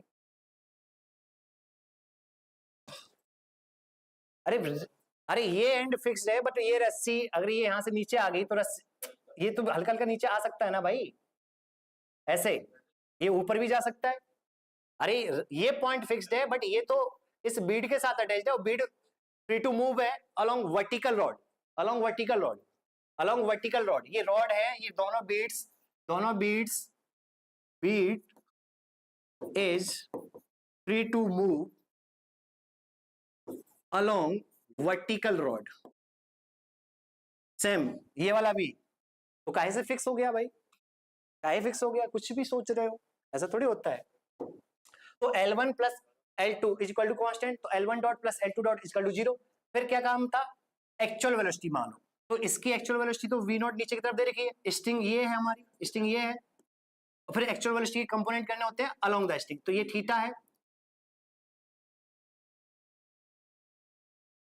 तो ये 90 माइनस थीटा है, तो ये एंगल आपका थीटा हो जाएगा, तो V नॉट का इधर कंपोनेंट आएगा V not sine theta along the string. वैसे इस अगर ये चलेगा तो अलोंग द रॉड ही चलेगा, तो इसकी एक्चुअल वेलोसिटी किधर हो सकती है, बी की, या ऊपर हो सकती है नीचे हो सकती है, अपनी तरफ से मान लो, बी ऊपर की तरफ मान लिया, बी ऊपर की तरफ मान लिया, ठीक है। अब एक्चुअल वेलोसिटी का कंपोनेंट अलोंग द स्ट्रिंग यहां पर करने की जरूरत है क्या, इस वाले पोर्शन के लिए, L2 के लिए नहीं, बट V2 का एक कंपोनेंट इधर तो आ सकता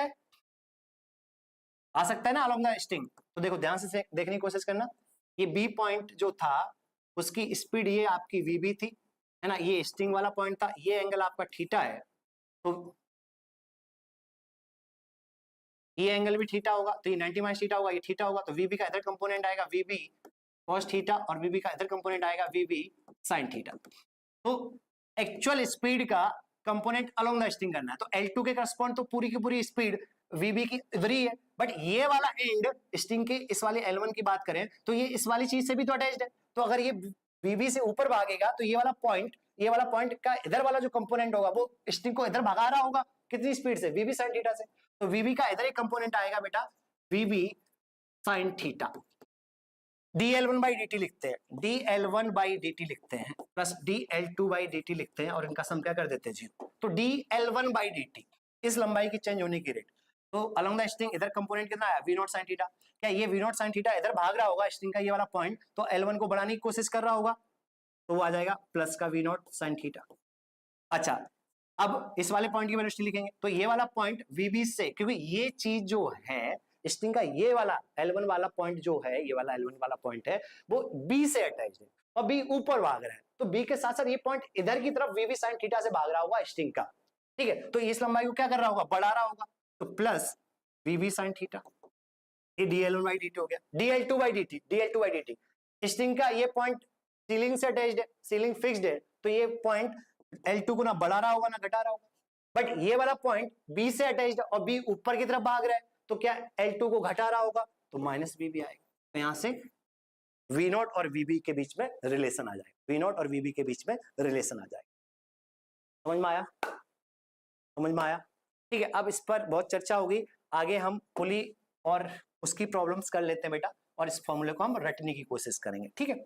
ये पुली एक है, पुली के थ्रू एक स्ट्रिंग को इस तरीके से पास कराया गया, ये ब्लॉक A था, ये ब्लॉक B था, ठीक है। इस इंस्टेंट पे पुली भी मूवेबल थी, पुली की वेलोसिटी लेट VP थी, ये ब्लॉक A था, इस ब्लॉक की वेलोसिटी VA थी, इस ब्लॉक की वेलोसिटी VB ऊपर की तरफ थी।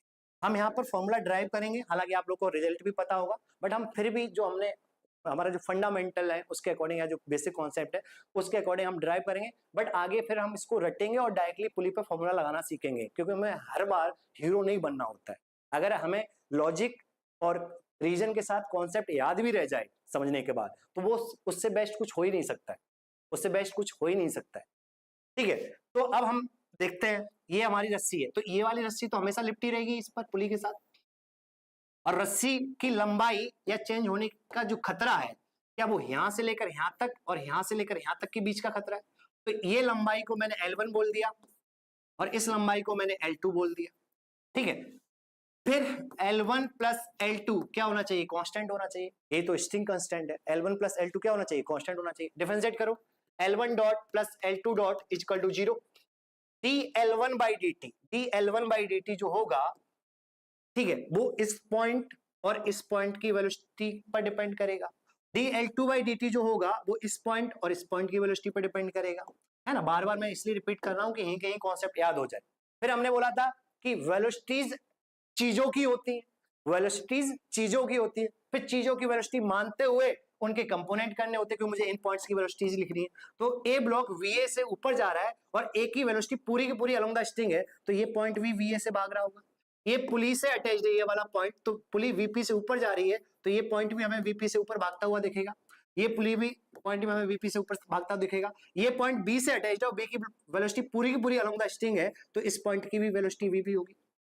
dl1 by dt, dl1 by dt, तो L1 के चेंज होने की रेट इन दो पॉइंट्स की वेलोसिटी का सम आएगा, तो VA इस लंबाई को घटा रहा है तो माइनस VA, प्लस VP आगे की तरफ भाग रहा है तो L1 को बढ़ाएगा तो प्लस VP। इन L2 के चेंज होने की रेट लिखो, तो ये पॉइंट VP से ऊपर भाग रहा है तो इस L2 को बढ़ाने की कोशिश कर रहा होगा तो प्लस VP, लेकिन हमें लंबाई तो कांस्टेंट रखनी है। ये VB से ऊपर भाग रहा है तो L2 को घटाने की कोशिश कर रहा होगा तो minus VB is equal to क्या, 0। तो यहां से वेलोसिटी ऑफ पुली जो आ गई वो आया VA प्लस VB बाई 2। हालांकि ये सारी वेलोसिटीज है, ये क्या है, वेलोसिटीज है। तो हम लोग अगर इस फॉर्मूले को याद भी रख लें तो कोई पाप नहीं होगा, है ना। यहाँ पर हमने जो डेरिवेशन किया उसमें पुली और दोनों ब्लॉक्स को ऊपर जाते हुए मोशन करता हुआ माना, ऊपर जाते हुए मोशन करता माना। कोई बात नहीं बेटा क्रिस, ऐसे सर आप बहुत अच्छा पढ़ाते हो, थैंक यू सो मच यार। हम लोग वो दबे हुए लोग हैं जो अभी भी जनता रिकॉग्नाइज नहीं कर पाई है, तो ज्यादा से ज्यादा हमारे इस वीडियो को फैला दो बस। ऐसा नहीं, देखो ऑब्वियसली हम फ्री में ये चीज कर रहे हैं, है ना, जहां आप लोगों को लाखों रुपए या फीस भरने के बाद मिलती हैं चीजें, वो हम फ्री में दे रहे हैं। हमारी एनर्जी भी वेस्ट हो रही है, हमारे रिसोर्सेज भी यूज हो रहे हैं, तो हम कुछ तो आपसे फायदा चाहेंगे एटलीस्ट। हमारी देखो आदमी दो चीजों के लिए जीता है, या पैसे के लिए या सम्मान के लिए। तो अभी जो क्लासेस है ना वो नाम और सम्मान के लिए ही हमने स्टार्ट किया और आपका भला हो सके बस। तो बस वो चीज हमें दिलवा दो, बाकी हमें और कुछ नहीं चाहिए, बाकी हम इसी एनर्जी के साथ बढ़िया से पढ़ाएंगे। एनएमएस सर बीच बीच में बेटा आएंगे वैभव, है ना। एनएमएस सर की अभी क्लासेस चल रही है 8:30 से 10:30 तक सर की क्लास रहती है, इस वजह से नहीं आ पाए। But don't worry, NMS sir के चीजें ही मैं आप लोगों को बताऊंगा, जो चीजें सर करा रहे होते हैं वो ही आपको कॉन्सेप्ट मिलेंगे, क्योंकि मैं भी एनएमएस सर से सीखा हूं। बाकी जो मेरा तड़का है वो तो मैं दूंगा इसे। अब हम इसको फॉर्मूले याद रखेंगे। हमने देखो सारी वेलोसिटीज ऊपर मानी थी, तो ये इस तरीके से रिलेशन आया। अब जब भी पुली मूवेबल होगी तो पुली पर हम इस वाली चीज को इसकी वेलोसिटी को वीपी बोलेंगे, और इसके थ्रू जो यहाँ पर जुड़ी होगी वो ए और बी का काम करेगा। तो इस पुली की वेलोसिटी और ए और बी की वेलोसिटी में रिलेशन होगा VP equal to VA plus VB by 2। अब हम हमेशा अपनी तरफ से साइन कन्वेंशन कर लेंगे, एक पर्टिकुलर डायरेक्शन को हम पॉजिटिव मान लेंगे और बाकी अपोजिट डायरेक्शन को हम नेगेटिव मान लेंगे। हमने ऊपर की दिशा को पॉजिटिव बोल दिया, नीचे की दिशा को नेगेटिव बोल दिया। यहाँ पर हमने डेरिवेशन करते टाइम सारी वेलोसिटीज ऊपर ली थी, अगर ऊपर नीचे किसी की भी होगी तो अगर हम इस फॉर्मूले में सारी वैल्यूज साइन के साथ डालेंगे। मैं बेटा आईआईटी धनबाद से हूँ आईआईटी धनबाद से 2017 का ग्रेजुएट, है ना। तो हम यहाँ पर सारी वैल्यूज अगर साइन के साथ डालेंगे तब भी हमारा आंसर साइन के साथ आएगा और सही आंसर आएगा। तो VP equal to VA plus VB by 2, है ना। यहाँ वीपी भी साइन के साथ डालना है, वीए भी साइन के साथ डालना है, वीबी भी साइन के साथ डालना है। अच्छा, अगर मान लो इसका इस इंस्टेंट पे एक्सलेशन एपी होता, इसका एक्सलेशन ए होता और इसका एक्सलेशन भी ए बी होता, तो जो रिलेशन वेलोसिटी के बीच में आया उसी को डिफरेंशिएट करेंगे तो वही रिलेशन एक्सलेशन के बीच में आ जाएगा। तो acceleration of pulley is equal to acceleration of A plus acceleration of B divide by 2। अब इस पर जल्दी जल्दी बहुत सारे क्वेश्चंस कर लेते हैं, है ना। ये पुली थी 10 मीटर पर सेकंड से ऊपर जा रही थी स्ट्रिंग के थ्रू, इधर एक ब्लॉक लटका हुआ था ए जो 1 मीटर पर सेकंड से नीचे जा रहा था। बी ब्लॉक की स्पीड बताइए, बी की स्पीड बताइए, जल्दी करते जाओ, प्योर टाइम पास है, जल्दी। ए ब्लॉक इस इंस्टेंट पर पुली ऊपर जा रही थी 5 मीटर पर सेकंड से, ए ब्लॉक नहीं जा रहा था कहीं पर भी, उसका पता करना है। ए की वेलोसिटी बताइए जल्दी, बताते जाइए जल्दी बताते जाइए।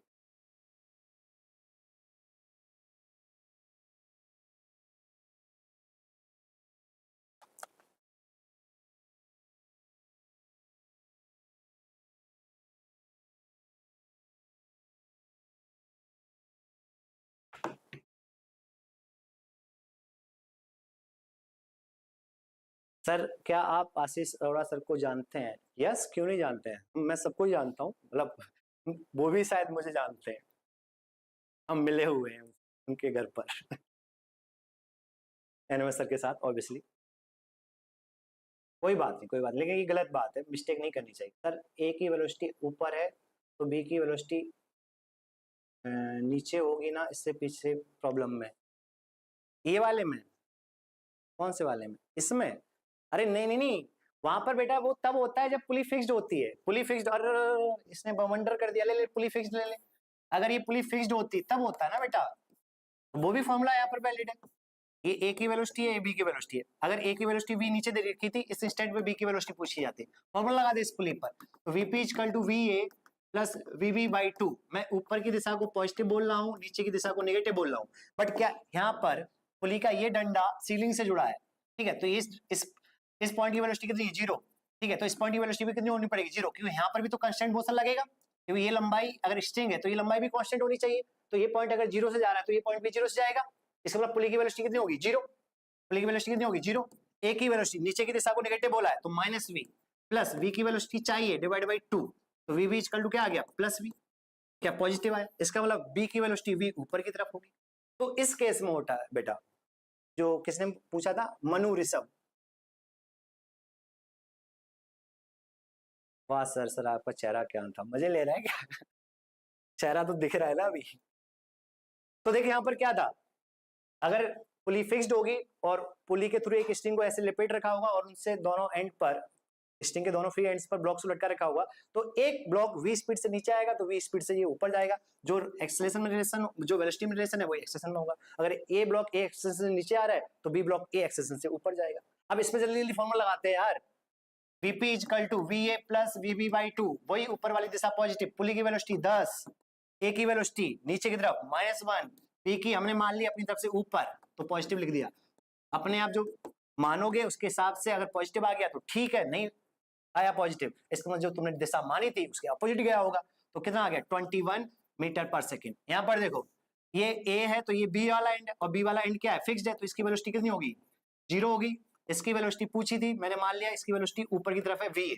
पुली पे फॉर्मूला लगाओ, वेलोसिटी ऑफ पुली 5 है, वी ए प्लस 0/2, तो ए की वेलोसिटी कितनी आ गई? 10 मीटर पर सेकेंड।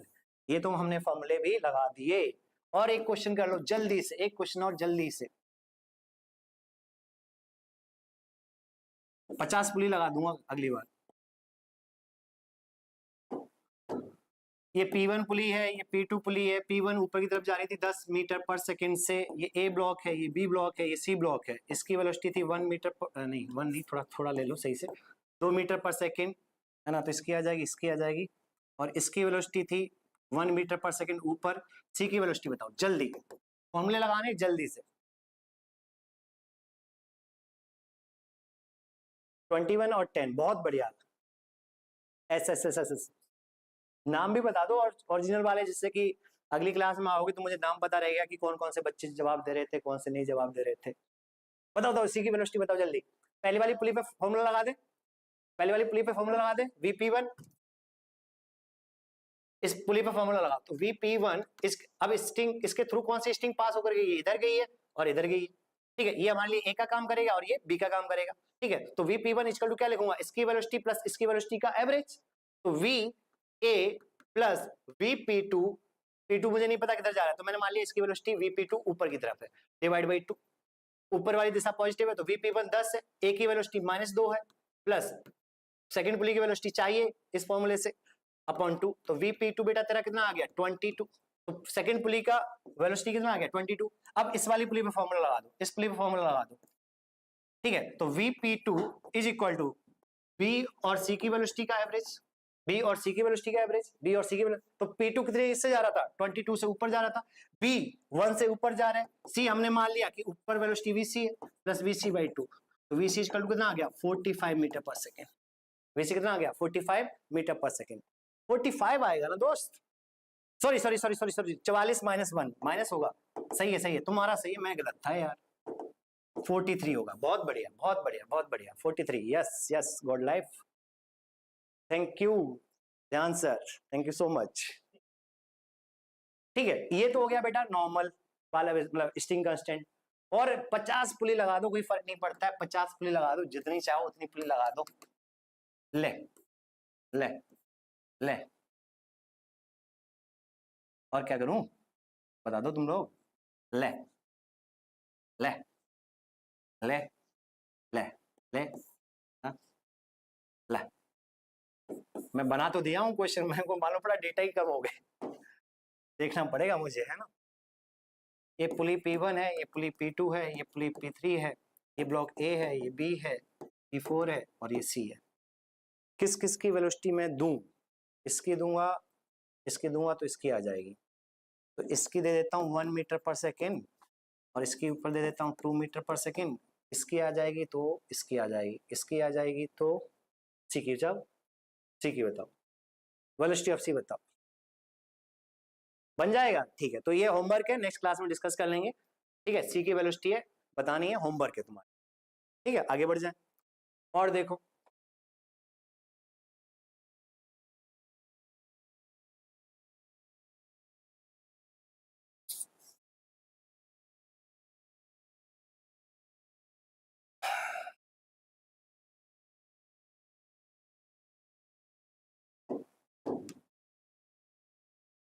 ये ए ब्लॉक है, ये बी ब्लॉक है,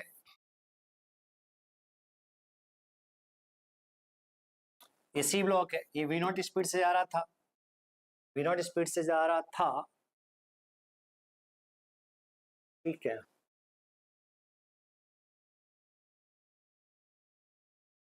वेरिएबल ज्यादा हो तो अपनी तरफ से इसकी भी कुछ वेलोसिटी मान लेना यार, क्योंकि मैं यहाँ एकदम से क्वेश्चन यहाँ बना रहा हूँ तो मुझे डेटा तो चाहिए होगा। इसकी अगर मैं दूंगा, ठीक है, तो ये वाली इसकी आ जाएगी और इसकी चाहिए। ठीक है, तो इसकी वेलोसिटी कुछ ले लो v1। ठीक है, बी की वेलोसिटी बतानी है। ये दो क्वेश्चन आपके होमवर्क है जो आपको सोचकर आने हैं, है ना। अब आगे हम बात करते हैं, बस लास्ट टॉपिक है wedge constant. Wedge constant, wedge constant या नॉर्मल कांस्टेंट, वेज कांस्टेंट या नॉर्मल कांस्टेंट, ठीक है, समझने की कोशिश कीजिए। वेज कांस्टेंट होता क्या है, पहली बात तो एक एग्जांपल से समझते हैं, कुछ अलग नहीं है ना। और ये बहुत जगह यूज होगा आगे, जब भी फिजिक्स आप लोग क्लासेस अगर करोगे तो मैं दिखाऊंगा कि कहाँ कहाँ ये यूज होगा और कैसे सोचना है वो भी बताऊंगा, है ना। एक रॉड है ए और एक वेज है बी, एक रॉड है ए और एक वेज है बी। अभी मैंने पूरा सिस्टम को ऐसे होल्ड करके रखा हुआ था,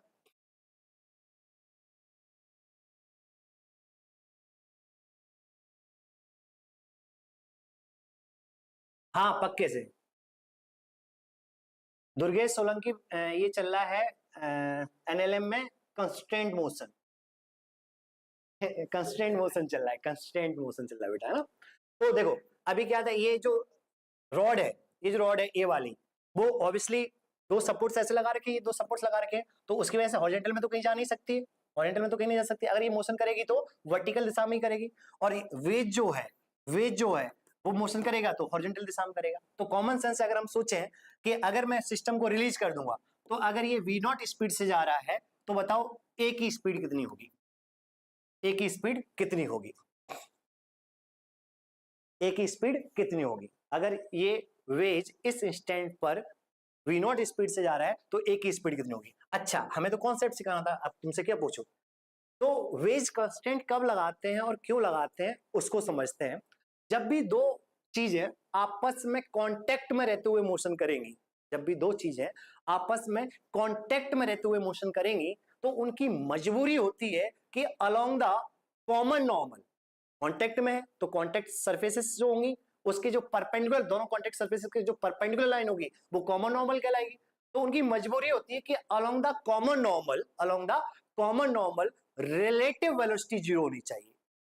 मैं फिर से रिपीट कर देता हूं कि जब भी मैंने बोला, रिलेटिव एक्सेशन की भी नहीं बोला, मैं सिर्फ और सिर्फ बोला कि जब भी दो ऑब्जेक्ट्स कांटेक्ट में रहते हुए मोशन करेंगे तो हमारे दिमाग में एक चीज जरूर आनी चाहिए कि यहां पर नॉर्मल या वेज कांस्टेंट लगाना है।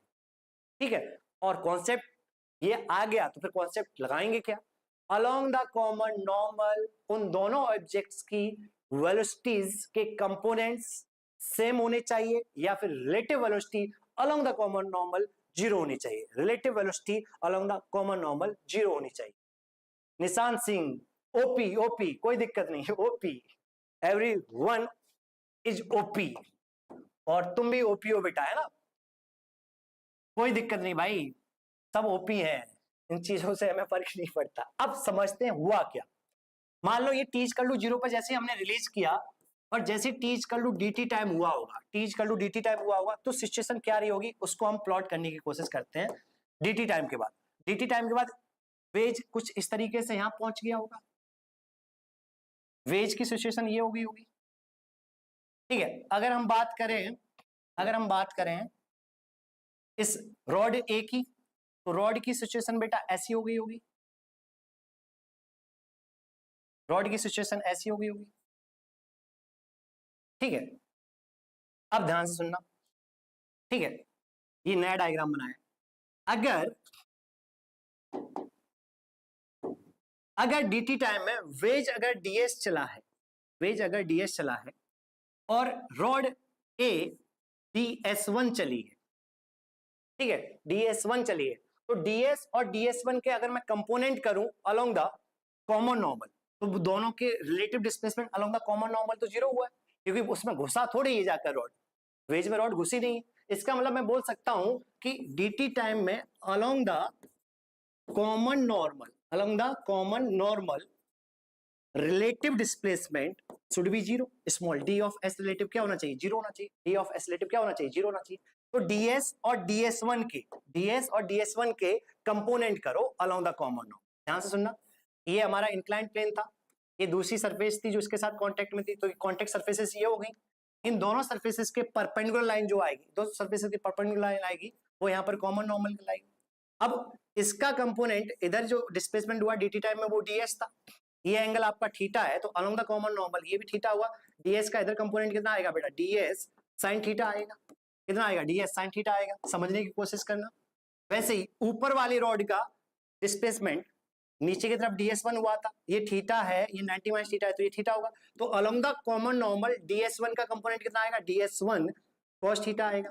अब रिलेटिव सेपरेशन या relative displacement along the common normal zero होना चाहिए, क्योंकि हम जो ऑब्जेक्ट्स लेते हैं वो रिजिड है, तो उधर तो अलोंग द कॉमन नॉर्मल कोई डिस्प्लेसमेंट हुआ ही नहीं है ना, रिलेटिव डिस्प्लेसमेंट। तो D of S relative equal to zero. Actual wedge constant ये है, एक्चुअल वेज कांस्टेंट ये है, एक्चुअल वेज कांस्टेंट ये है। जो भी बोलते हैं ना कि along the common normal relative velocity और रिलेटिव एक्सेलेरेशन जीरो होना चाहिए, वो इन केसेस में सही है। मैं एक जगह और बताऊंगा, ऑब्वियसली ये चीज एनिमस सर से मिलने के बाद ही मुझे पता लगी, ठीक है। तो बाकी सब मैं भी वही बहुत सारी चीजें रटा देता था जितना मैंने सीखा था अपने मास्टरों से, बट अब चीजें थोड़ी क्लियर हुई हैं, दिखती हैं, तो कॉमन सेंस से समझ में आ रहा है कि अगर dt टाइम में ये वेज जो है ds आगे शिफ्ट हो गया, तो रॉड ds1 नीचे शिफ्ट हुई होगी, बट हमें पता है अलोंग द कॉमन नॉर्मल उसमें वो घुसी नहीं है, घुसी नहीं है, तो relative displacement along the common normal क्या होना चाहिए, जीरो होना चाहिए।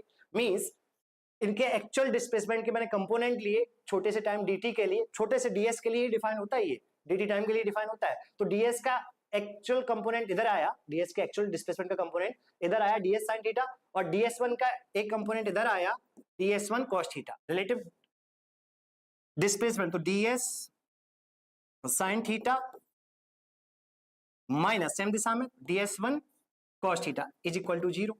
तो ds sin theta is equal to ds1 cos theta, दोनों तरफ dt से डिवाइड कर दो, दोनों तरफ dt से डिवाइड कर दो। क्या ds1 बाई dt क्या रॉड के डिस्प्लेसमेंट के चेंज होने की रेट है, और ds बाई dt क्या वेज के डिस्प्लेसमेंट के चेंज होने की रेट है। तो क्या ये v नॉट है, sin थीटा है, और ds1 बाई dt लेट इसकी वेलोसिटी va थी, क्या ds1 बाई dt क्या va होगा इनटू cos थीटा। तो va की वेलोसिटी आ गई v नॉट tan थीटा। अब बात करते हैं रटने वाली, अब बात करते हैं रटने वाली। थैंक यू, नमस्ते भाई, नमस्ते, थैंक यू सो मच। हमें भी मजा आ रहा है, आप लोग ऐसे रिस्पांस दे रहे हो, लिटरली बताऊं दिल से खुशी हो रही है, चेहरे पे नहीं आती है ना, मजा आ रहा है। सामने एरान सर भी बैठे हुए हैं, वो भी आप लोग के कमेंट देखकर काफी खुश हैं और अच्छा लग रहा है, ये अच्छा लग रहा है उनको भी देखकर, है ना, क्योंकि वो भी यूट्यूब पर आएंगे और ऐसा रिस्पॉन्स आप हम सभी टीचरों को दोगे, तो हम आगे से चाहकर बहुत अच्छी अच्छी प्रॉब्लम्स लेकर आएंगे और जितना हो सकता है बेस्ट से बेस्ट देने की कोशिश करेंगे, ठीक है। तो अब हम बात कर लेते हैं, अब हम वेज कंस्टेंट में क्या याद रखेंगे, वेज कंस्टेंट में, वेज कंस्टेंट में सिर्फ वेज कंस्टेंट में relative velocity relative velocity of objects which are in contact, which are in contact, which are in contact. क्या बोला? relative velocity of objects which are in contact along the line of impact, along the line of impact. हाँ सही है ना, कोई दिक्कत नहीं, line of impact भी common, along the line common normal should be zero. ये एनएलएम की प्रॉब्लम्स में जो रिलेशन हम वेलोसिटीज के बीच में निकालते हैं वो डिफरेंशिएट कर एक्सेलरेशन के बीच में भी आ जाता है, बट वो एक्सेलरेशन के लिए गलत है। ठीक है, अगर आपसे स्टेटमेंट टाइप में कोई क्वेश्चन पूछ लिया जाए क्या वेज कंस्टेंट का मतलब ये होता है कि relative acceleration along the line of impact should be zero, तो इसे ट्रू बोलोगे कि फॉल्स बोलोगे? एक क्वेश्चन हमें बता दीजिए।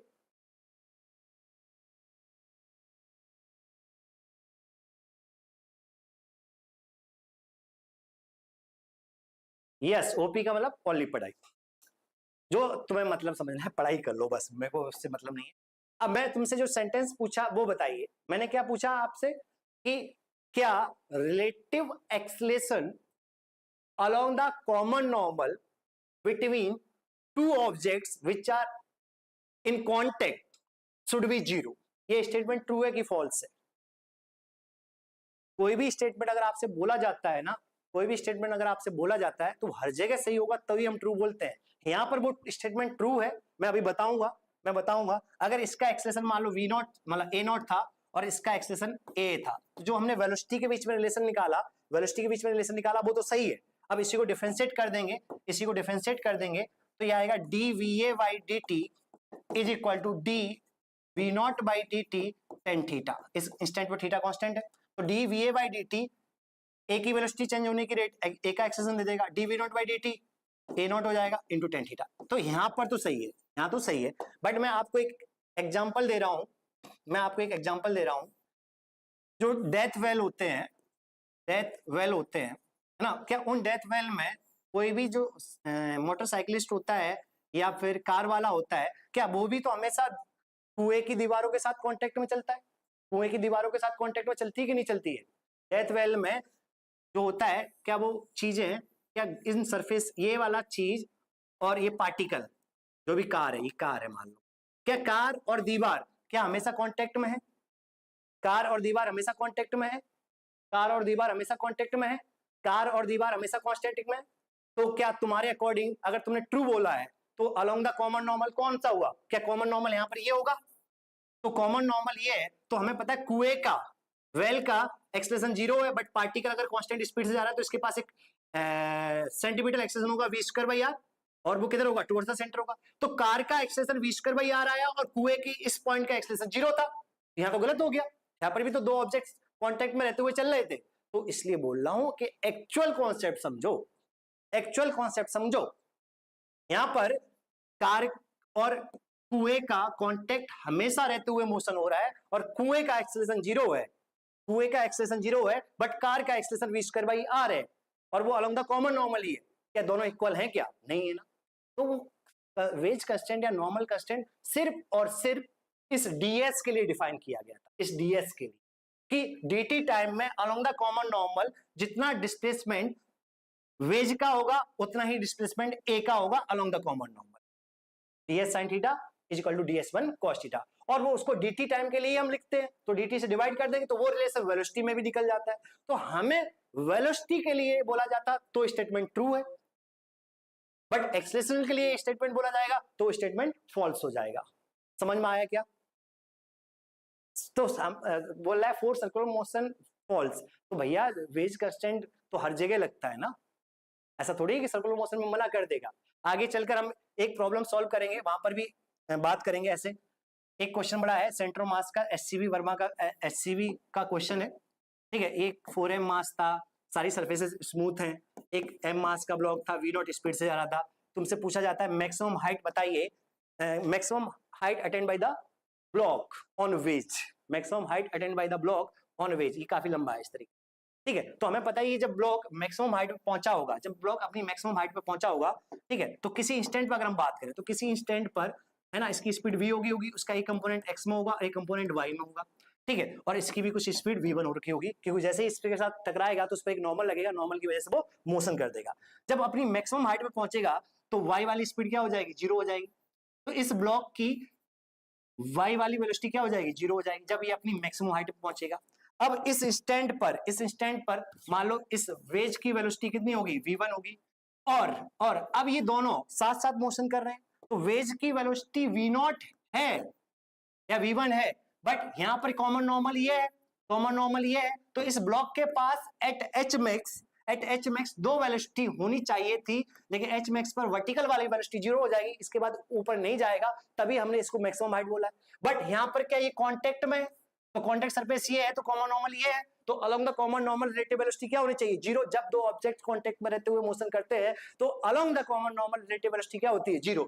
तो अगर वेज की वेलोसिटी इस इंस्टेंट पर v1 थी तो ब्लॉक की भी इस इंस्टेंट पर v1 होगी। तो देख एक इक्वेशन तुझे यहां से मिलती, एक इक्वेशन यहां से मिलती। हाँ यस क्रिस तुम्हारा सही था, एक इक्वेशन यहां से मिलती। अब यहाँ पर आगे दूसरे कॉन्सेप्ट हम यूज करेंगे, लेकिन आगे की मैकेनिक्स में हमारे तोते उड़ना स्टार्ट क्यों होते हैं, क्योंकि हमारे एनएलएम से तोते उड़ चुके होते हैं। तो आज की क्लास हम यही खत्म करते हैं। उम्मीद करता हूं कि आप लोगों को बहुत मजा आया होगा। अगर आप अच्छे से सपोर्ट करोगे, अच्छे से रिस्पॉन्ड करोगे, तो मैं और अच्छी अच्छी प्रॉब्लम्स लेकर आऊंगा, और मेरी गारंटी है कि फिजिक्स में जहां पर भी जो भी मटेरियल सॉल्व कर रहे होगे तुमसे क्वेश्चंस बनेंगे, तुम्हें सोचना आएगा, लेकिन बस अर्थ है सारी क्लास करनी चाहिए एंड सही से सुनना चाहिए, फिर घर पे जाकर उसको एनालिसिस भी करना चाहिए कि सर ने बेवकूफ तो नहीं बना दिया, हमें भी तो दिखना चाहिए सर जो बोल रहे हैं। ठीक है, बाकी bye bye, good night, thank you so much. क्रिस सारी इक्वेशन सॉल्व करेंगे, 3-4 इक्वेशन आ जाती हैं, चाहे 10 आए चाहे 50 आए, सोचना सीखेंगे, है ना, रटेंगे नहीं, ठीक है, सोचना सीखेंगे तो जितनी इक्वेशंस बनेंगी हमें खुद से लिखनी आएंगी। ठीक है, तो आज की क्लास हम यही खत्म। होमवर्क हम देंगे, होमवर्क देंगे अभी कुछ। अगर तुम्हारे पास जो भी शीट है उसमें कंस्टेंट मोशन के जो भी क्वेश्चन हो, कंस्टेंट मोशन के टॉपिक वाइज अगर लिखा है तो कंस्टेंट मोशन के सारे क्वेश्चन आप लोग अटेम्प्ट कर सकते हो। Bye bye, good night.